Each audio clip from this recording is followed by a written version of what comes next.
ప్రధానోపాధ్యాయుల వారికి నమస్సుమాంజలు. అదేవిధంగా నా తోటి ఉపాధ్యాయులు అందరికీ కూడా నమస్సుమాంజలు. చిన్నారులందరికీ కూడా బాలల దినోత్సవ శుభాకాంక్షలు.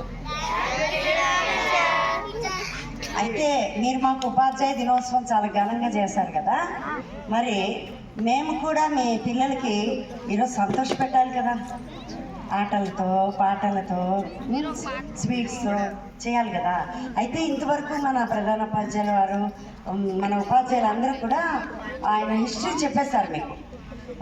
ఆ హిస్టరీ మీకు బోర్ కొట్టేసిందేమో, కొంతమంది అక్కడ మాట్లాడుకుంటున్నారు వినకుండా. అందుకని నేను ఆయన హిస్టరీ మళ్ళీ నేను చెప్పాను. మీకు చిన్న కథలు చెప్తాను, నెహ్రూ గారి కథ.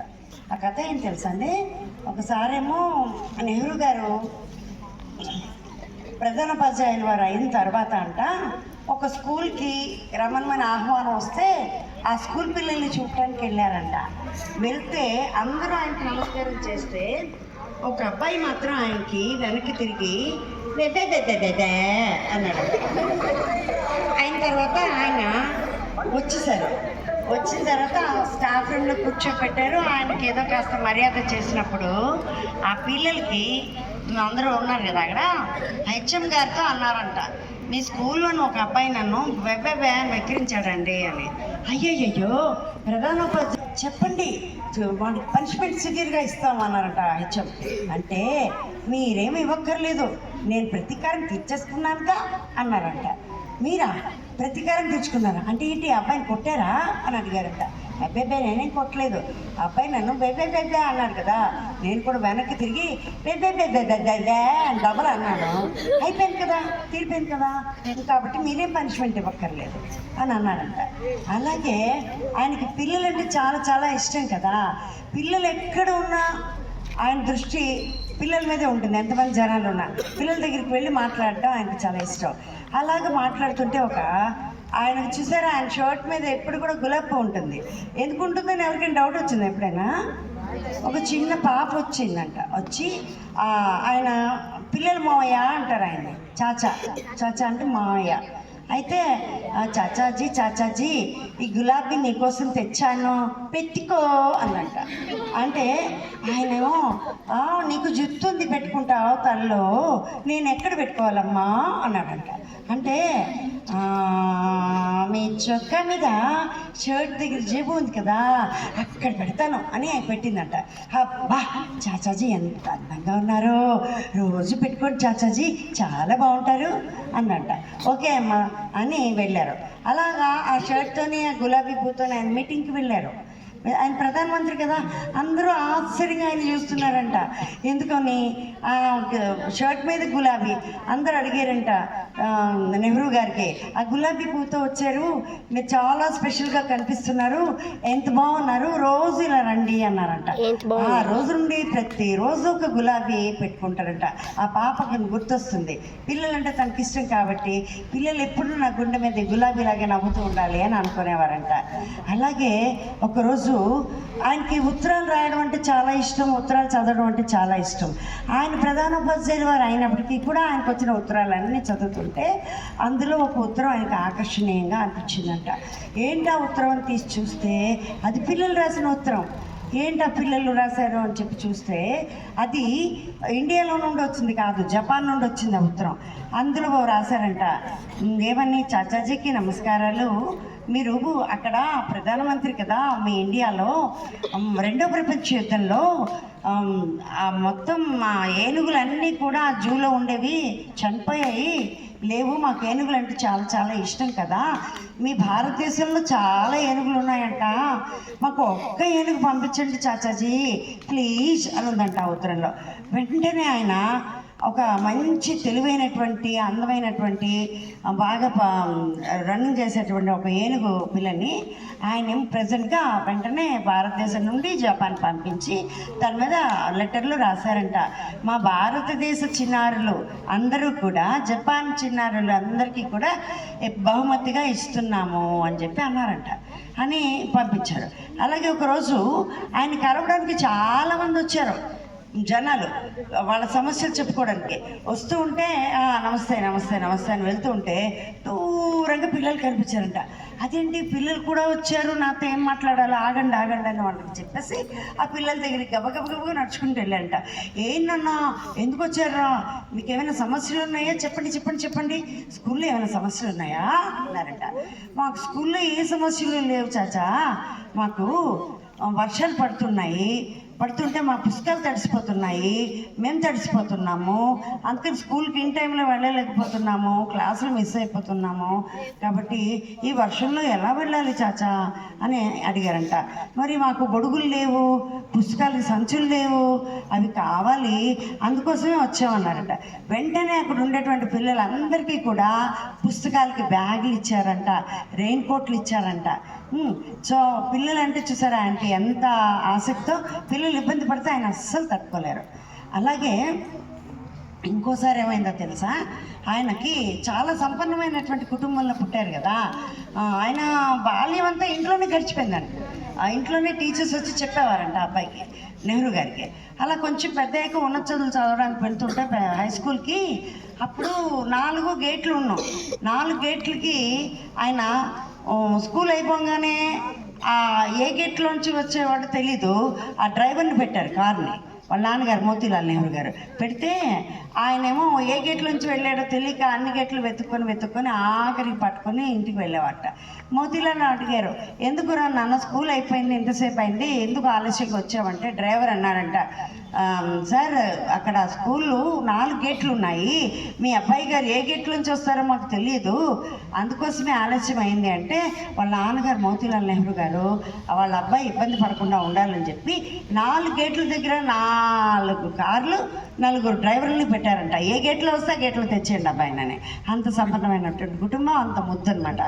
అయితే ఒకసారి మరి నా ప్రధానమంత్రి అయిన తర్వాత అక్కడ ఇలాగా నీటిపారుదల శాఖ నుండి మేనేజర్ వచ్చి చెప్పారు ఆయన, ఏమని, సార్ మేము జీతాలు ఇవ్వలేకపోతున్నాము, స్టాఫ్కి డబ్బులు చాలా కొరతగా ఉన్నాయి అంటే, ఎందుకంటే కట్టాల్సిన వాళ్ళు పన్ను కట్టట్లేదు సార్, వాటర్ పన్ను అంటారు కదా, నీటి పన్ను, అది కట్టట్లేదు, సో అందుచేత మేము జీతాలు ఇవ్వలేకపోతున్నామంటే, ఎవరు కట్టట్లేదో వాళ్ళకి పైపులు కట్ చేసేసేయండి అన్నారంట.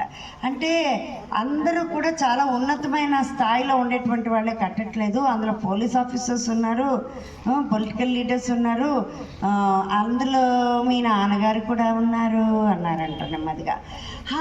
అయితే ఉన్న వాళ్ళకి ఒకటి, లేని వాళ్ళకి ఒకటి, ఆఫీసర్స్కి ఒకటి, పొలిటికల్గా ఉండే నాయకులకు ఒకటి నేను లేదు, అందరూ సమానంగా ఉండాలి అంచేత మా ఇంట్లో కూడా వాటర్ కట్ చేసేసండి అని చెప్పంట. వాటర్ కట్ చేసేసారు. అప్పుడు ఇంటికి వెళ్ళగానే మోతీలాల్ నెహ్రూకి వాళ్ళ నాన్నగారు చెప్పారు, కొప్పడారంట, ఏంటా నేనే కదా ఇంట్లో ఉన్నాను, ఇది నా పేరుతో ఉంది కదా, మనకి కూడా ఇంట్లోకి కట్ చేయించేస్తావా, నువ్వు ప్రధానమంత్రిగా ఉండి వాటర్ని ఎందుకు అలా చేసావంటే, మనం నాయకులం కదా, మనం పాటించినది ప్రజలకు ఎలా చెప్తాము, కాబట్టి ముందు మనం ఆచరించి వాళ్ళకి చెప్పాలి కదా, మరి మీరు బిల్ కట్టలేదు కాబట్టి కట్ చేసేమని చెప్పాను అంటే, అప్పుడు ముందు ఆయన కోప్పడినా కూడా ఈ నెహ్రూ గారిలో ఉండేటువంటిది ఆ యొక్క భావానికి అందరితో సమానత్వంగా చూసుకున్నాడు నా కొడుకు అని ఆనందించి అప్పటి నుండి రెగ్యులర్గా బిల్లులు కట్టేసేవారంట. కాబట్టి ఎవరైనా ప్రభుత్వాన్ని మోసం చేస్తే ఆయన ఒప్పుకునేవారు కాదు, అందరూ సమానంగా ఉండాలి అని చెప్పేసి. అలాగే ఒకరోజు ఏమైందంటే అబ్బాస్ అనేటువంటి ఆయన ఒక మూవీ తీశాడంట. ఆ మూవీ తీసినప్పుడు అందులోని చిన్న బాలుడు వేస్తాడు, ఆ అబ్బాయి పేరు రోమి అనుకుంటా. ఆ అబ్బాయి వేసినటువంటి యాక్షన్ చాలా బాగా నచ్చి ఆ పిల్లని మర్నాడేమో ఆ సినిమా చూశారు ఆయన, ఇంటికి పిలిచి బ్రేక్ఫాస్ట్కి రమ్మని చెప్పారంట. రమ్మని పిలిస్తే ఆ అబ్బాయితో పాటు ఆ ప్రధానమంత్రి గారు పిఎం గారు ఇంట్లోకి వెళ్ళాలి, ఆయనతో ఫోటోలు తీసుకోవాలి, ఆయనతో మాట్లాడాలి, వాళ్ళు ఎలా డిషెస్ పెడతారో తినాలి అనే ఉద్దేశంతో ఆ సినిమాలో యాక్ట్ చేసినటువంటి యాక్టర్స్, రాసిన డైరెక్టర్స్ మొత్తం అంత స్టాఫ్ కలిపి బయలుదేరి వచ్చేసారంట వాళ్ళ ఇంటికి. అప్పుడు నెహ్రూ గారు కంగారు పడిపోయారంట. అప్పుడు ఇంట్లోకి వెళ్ళి అప్పుడు ఆ ఇంట్లో ఏం చేశారు, ఆ ఇంట్లోని ఇందిరాగాంధీ దగ్గరికి పిలిచి, అమ్మా ఇంతమంది వచ్చేసారు, ఒక్కడిని పిలిస్తే వాళ్ళందరికీ టిఫిన్ పెట్టడానికి ఇంట్లో సరుకులు ఉన్నాయా అన్నారంట. అప్పుడు ఆమె లేవు నాన్నగారు అందంట. ఆ మాట అబ్బాస్ ఆయన చేతిలో పడి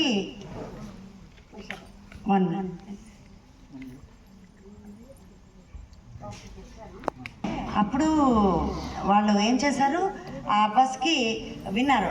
అప్పుడు ఇందిరాగాంధీ దగ్గరికి వెళ్ళి అడిగారనమాట, ఏమని, మీ ఇంట్లో నిజంగా సరుకులు లేవా, లేకపోతే ఉత్తినే అంటున్నారా, జోక్ చేశారా మీ నాన్నగారు అంటే ఇందిరాగాంధీ చెప్పిందంట, లేదు లేదు, మా నాన్నగారికి ప్రధాన ఉపాధ్యాయులుగా వస్తున్నటువంటి జీతం చాలా తక్కువ, దాంతో మాకు ఇంటి ఖర్చులు కూడా గడవట్లేదు, మేము సరుకులు తెచ్చుకునే దుకాణం అంగడిలో చాలా పెట్టున్నాం మేము అప్పులు, మా నాన్నగారు బుక్స్ రాస్తారు, దాని మీద ఎంత సంవత్సరానికి ఒకసారి వస్తుంది కదా, దాంతో అప్పులు తీరుస్తూ ఉంటాము, ఇది నిజమే మా నాన్నగారు చెప్పింది అన్నారు. అంటే ఆయన నిజాయితీకి ఎవరి దగ్గర ఒక్క రూపాయి కూడా తీసుకొని, వాళ్ళ పొలిటికల్ లీడర్స్ ఏమైనా పని చేయాలంటే లక్షలు తీసేసుకుంటున్నారు, బ్లాక్ మనీ అని చెప్పి వేసేసుకుంటున్నారు కదా. సో అలాంటి ప్రధానమంత్రి, అలాంటి ఉన్నటువంటి ఆయన పిల్లలంటే ఆయనకి ఇష్టం కాబట్టి ఆయన చెప్తారనమాట. ఇందిరాగాంధీకి జైల్లో కూర్చున్నప్పుడు ఉత్తరం రాసేవారు, ఆయన టైం వేస్ట్ చేయకూడదని చెప్పి చాలా బుక్స్ చదివేవారు, బుక్స్ రాసేవారు. అప్పుడు చెప్పారనమాట, ఎప్పుడు కూడా సహనంతో ఉండాలి, ఓపికతో ఉండాలి, పిల్లలు రేపు భవిష్యత్తుకి వాళ్ళు వారధులు కాబట్టి పిల్లలు చక్కగా చదువుకోవాలి, సమయపాలన చేయాలి అని చెప్పి వాళ్ళని అందరూ కూడా ఉన్నత స్థాయికి వెళ్ళేలాగా వాళ్ళకి సౌకర్యాలు కల్పించాలి, చదువుకోవాలని చెప్పి చెప్తారంట. రేపు భవిష్యత్తుకి వాళ్ళే పునాదులు కాబట్టి బంగారు భవిష్యత్తు పిల్లలకు ఉందని చెప్పి చెప్తారనమాట. ఇలాంటి కథలు చాలా ఉన్నాయి.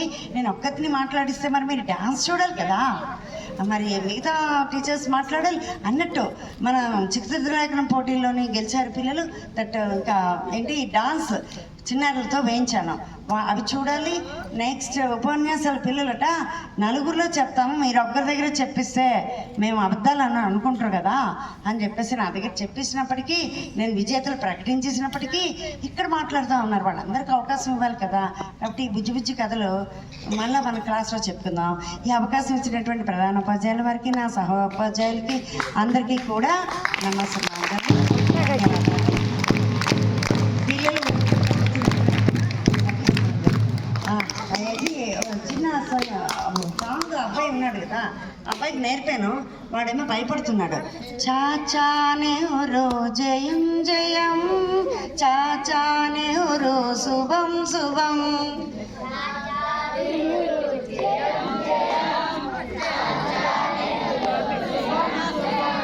జయం జయం శుభం శుభం,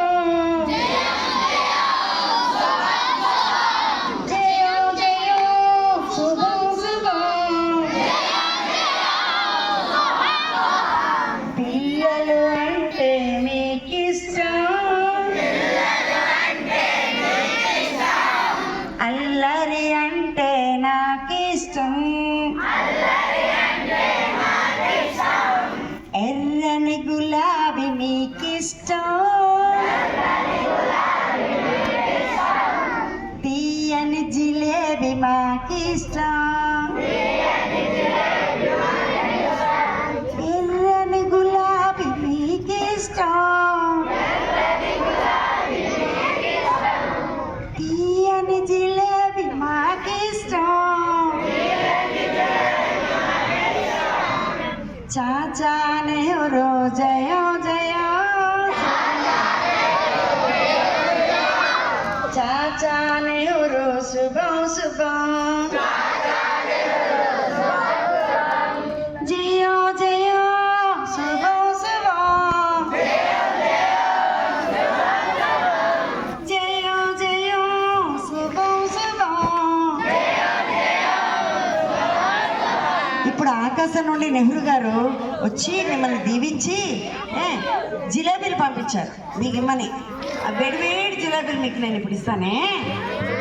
థ్యాంక్ యూ.